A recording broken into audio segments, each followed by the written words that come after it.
Good morning, students. Welcome to Gyan Bharati online classes. I am your science teacher, and today I teach class 7, chapter 3, Fiber to Fabric. This is part 3 of this chapter. Today's topic is variety of silks. So, children, let's start.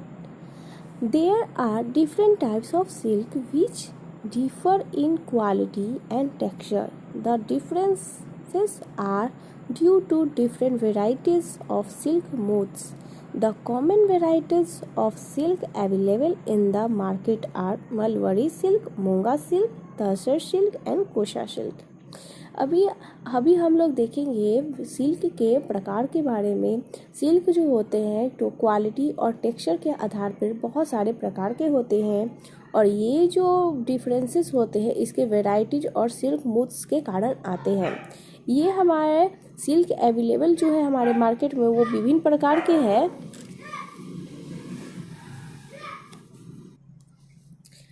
वो है first है मलवरी silk, दूसरा है तेसर silk, तीसरा है मूंगा silk और चौथा है कोशा सिल्क। अब ठीक है, ओके स्टूडेंट्स, नेक्स्ट है हमारा health hazards in silk industry. अब सिल्क इंडस्ट्री में जो लोग काम करते हैं उनके हेल्थ के क्या हानिकारक प्रभाव पड़ते हैं, उनको क्या नुकसान होता है इस सिल्क इंडस्ट्री में काम करने पर, उसके बारे में भी हम लोग थोड़ा डिस्कस करते हैं। Production of silk is associated with the several health problem. Silk के प्रोडक्शन को करते समय जो भी इसमें काम करते हैं उनको थोड़ी बहुत क्या होती है, हेल्थ इशू ज़रूर होती है। सम ऑफ दिस प्रॉब्लम्स आर, और इन सब में जो प्रॉब्लम आती है कुछ इस प्रकार से है। फर्स्ट है workers need to drip their hands frequently in boiling water to जज whether the silk threads have become soft enough to be extracted. This causes burning of skin, blisters, and open wound injuries. The open wounds are prone to several other skin infection and disease. सबसे पहले इसमें क्या problem है students, तो सबसे पहले क्या है, सिल्क को जो सबसे पहले साफ़ किया जाता है तो उसको पहले क्या किया जाता है, गर्म पानी में सिल्क को डाला जाता है, जिसके कारण सिल्क का जो टेक्सचर होता है वो थोड़ा सा सॉफ्ट होता है। कितना सॉफ्ट हुआ उसको जानने के लिए हाथ डाल के गर्म पानी में उसको देखना पड़ता है, जिसके कारण स्किन में बर्निंग का प्रॉब्लम आएगा, हाथ जलेंगे और उस बर्निंग से बहुत सारे क्या होते हैं, वाउंड्स हो जाएंगे और उस वाउंड्स में बहुत सारे पोर्स के कारण skin infection and skin disease होने का भी डर होता है। सेकेंड है silk extraction demand long hours of standing 14 to 16 hour a day. Silk का जो उत्पादन होता है उस समय वो कितना टाइम लेता है, तो कम से कम 14 से 16 घंटों तक इसमें काम करना होता है। Workers need to focus on reeling the fine silk. Workers क्या करते हैं, अपने आप को एकत्रित करते हैं किस बात के लिए, तो फाइन सिल्क को प्राप्त करने के लिए। दिस लीड्स टू बैक एक एंड आइज प्रॉब्लम, और इसके कारण बैक हेड मतलब यहाँ पे हो जाएगा आपका रीढ़ में क्या होता है, झुक कर काम करने से पीठ में दर्द हो जाएगा और आई साइड की भी प्रॉब्लम इस पे हो जाएगी। Boiling of cocoons is big water tanks releases lot of fumes and vapours. जो बॉइलिंग कोकून को जब बड़े से टैंक में क्या किया जाता है, इसको गर्म किया जाता है तो ये फॉर्म्स और वेपर्स निकालता है, जिसके कारण क्या होता है,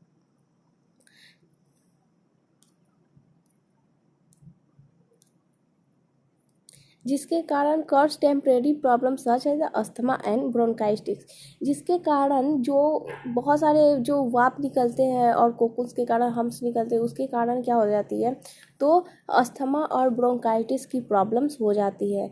machines use to spinning and weaving produce a lots of noise. जो मशीन जो वेविंग और स्पिनिंग करते हैं उससे बहुत ज़्यादा मात्रा में आवाज़ निकलती है, जो इसमें बहुत जो कंटिन्यूअसली जो वर्कर्स होते हैं जो काम करते रहते हैं, noisy condition lead to hearing problem, उन सब को क्या हो जाती है, ऊंचा सुनने की भी प्रॉब्लम हो जाती है। ये थे हेल्थ हजार्ड्स सिल्क प्रोडक्शन के जो काफ़ी गंभीर हैं और ये इतने मेहनत से सिल्क को निकाल कर, लाइफ को खतरे में डालकर इस तरह से थ्रेड को प्राप्त किया जाता है। कितना ये प्रॉब्लम बड़ा है, इससे आप लोग समझ सकते हैं। आप यहाँ पे देखेंगे यूजेज ऑफ सिल्क के यूज कहाँ कहाँ पे अभी हम लोग करते हैं।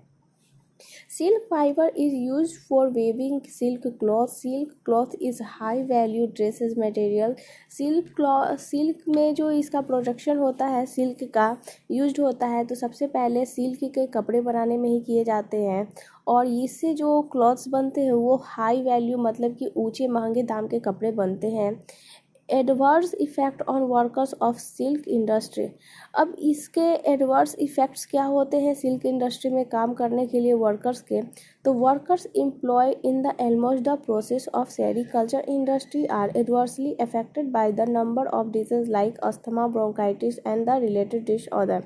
तो एडवर्स में इसके अलावा इसमें इंडस्ट्री में काम करने वाले वो लोगों को क्या मिलता है? तो इसके अलावा ये लोग सेरिकल्चर करते हैं, सिल्क का उत्पादन करते हैं, जिसके कारण ये किस चीज़ से इफेक्टेड हो जाते हैं? तो बहुत सारे रोगों से इफेक्टेड हो जाते हैं, जिसमें asthma, bronchitis and the disorders होते हैं जो हो जाते हैं।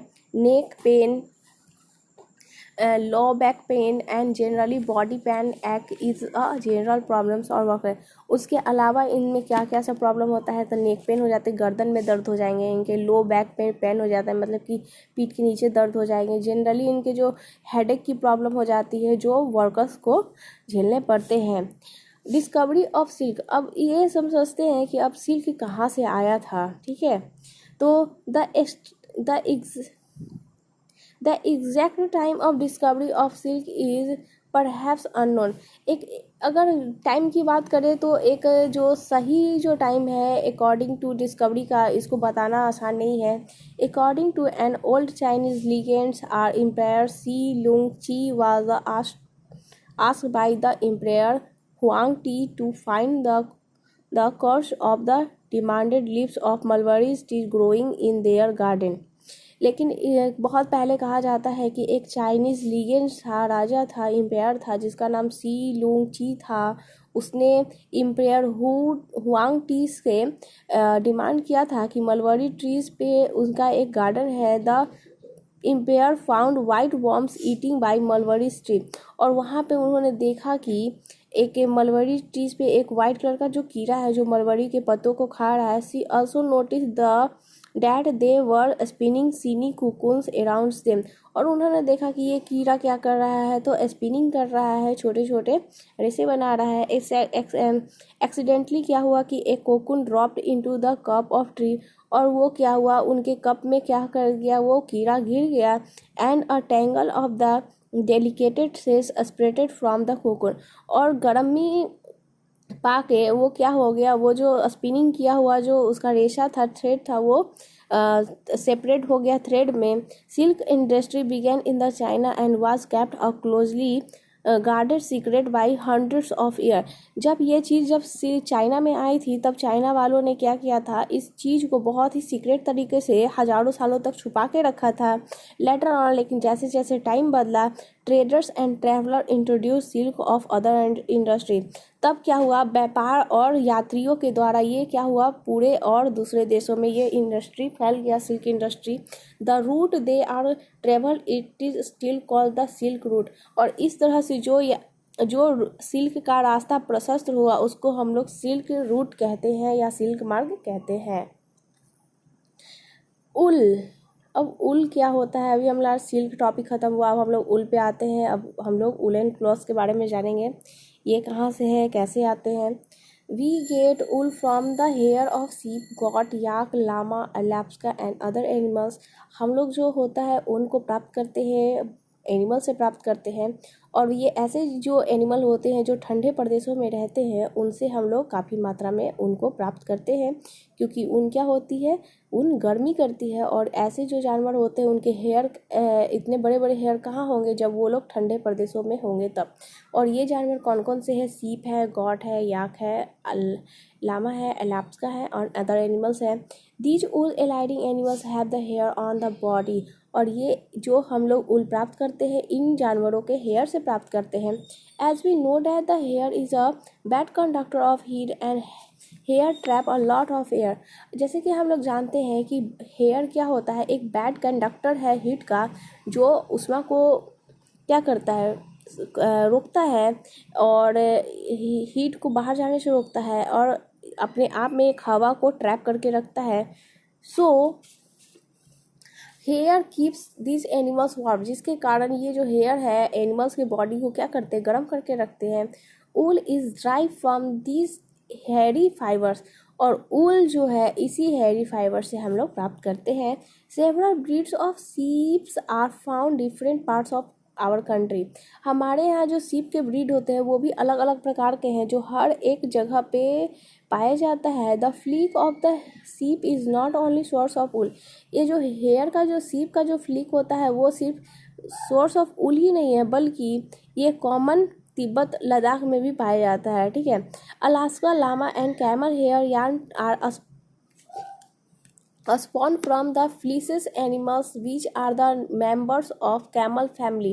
अलास्का लामा और कैमल्स का जो हेयर है ये भी एक कैमल फैमिली से ही आते हैं। These fibers are soft, warm and light weight, और इनके जो हेयर होते हैं वो कैसे होते हैं, तो सबसे पहले तो सॉफ्ट होंगे, वार्म होंगे और लाइट वेट, मतलब कि इनके वजन भी कम होते हैं।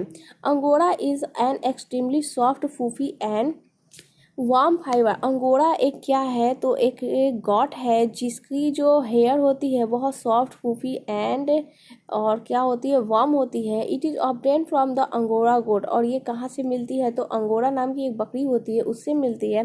Cashmere is the also extraordinary solve unrealisable and expensive to dries. उसके अलावा भी कैशमेयर भी एक है, गॉट है जो ऊन देती है। ठीक है। These care of, yeah, an expensive fiber is combined once a year from the bevels of cashmere goat which lives only the mountains of China and Tibet। और ये जो goat होती है ये हम लोग को स्पेशली चाइना एंड तिब्बत के माउंटेन पर मिलती है। ठीक है। Mohair spun and the fleece of the angora goat shares wools in insulating properties and the extremely light weight. ये जो मोनिहार, स्पून और फ्लिक, अंगोरा गॉट ये सब जो होती है, इनके जो हेयर की जो क्वालिटी होती है बहुत ज़्यादा लाइट वेट होती है, बहुत ज़्यादा सॉफ्ट होती है एंड लाइट वेट भी होती है। कुछ आपको यहाँ पे अभी मैं दिखा रही हूँ कि some of breeds and quality of oats, मतलब कि कुछ ब्रीड्स के नाम दिए गए हैं जानवरों के, ये जो ब्रीड्स हैं और उनके जो क्वालिटी जो होती है उल की वो कैसी होती है। तो लोही एक ब्रीड है जिसकी उनकी क्वालिटी गुड क्वालिटी की होती है। एक है बखरावल है जो उलेन सॉल्स में काम आते हैं। एक है पटनवादी करकी है जो फोर हॉर्स ट्री है। एक नली है जो कारपेट उल बनाने में इसका फैब्रिक काम आता है। मलवरी है जो क्रॉस उल बनाने में काम आता है। The angora rabbit is also well known for its fine wool. एक अंगोरा बकरी भी होती है और एक अंगोरा रैबिट भी होता है, और रैबिट के भी जो बाल होते हैं बहुत ज़्यादा फाइन उल प्राप्त करने में हम लोग के लिए हेल्पफुल है। It is also originally from the Angora regions to of Turkey. ये ओरिजिनली अंगोरा जो है अंकारा रीजन्स तुर्की से ये बिलोंग करता है। Each rabbit can only provide a small amount of angora। हर एक जो रैबिट होता है जो आपको पता है रैबिट बहुत छोटा जानवर है, तो इनसे जो प्राप्त होने वाले जो फैब्रिक भी होंगे वो थोड़े से अमाउंट में मिलेंगे। सो ये जो फैब्रिक हम लोग को प्राप्त होता है वो बहुत ज़्यादा क्या हो जाएगा, एक्सपेंसिव हो जाएगा। So the expensive fibre is often combined with the other fibre. इसलिए ये जो छोटा रैबिट से हम लोग जो फाइबर निकालते हैं अंगोरा, और इससे इस फैब्रिक को प्राप्त करने के लिए इससे जो मटेरियल्स बनते हैं इसमें बहुत प्रकार के फैब्रिक्स को मिलाया जाता है और देन इसके बाद इसके क्लॉथ्स में इसको यूज किया जाता है। That's all students today. This chapter part 3 is complete. Next class में हम लोग इस चैप्टर के पार्ट 4 पे प्रोसेसिंग फाइबर्स इनटू उल्स के बारे में डिस्कस करेंगे। अभी उल कहाँ कहाँ से मिलता है ये अभी हम लोग ने जाना था, किस किस जानवरों से मिला। अब अगले बार में हम लोग ऊन से अब कैसे ऊन को कैसे फैब्रिक में बदला जाता है इस प्रोसेस के बारे में डिस्कस करेंगे। That's all students, thank you all of you and please subscribe Gyan Bharati YouTube channel and like my video also. Bye bye.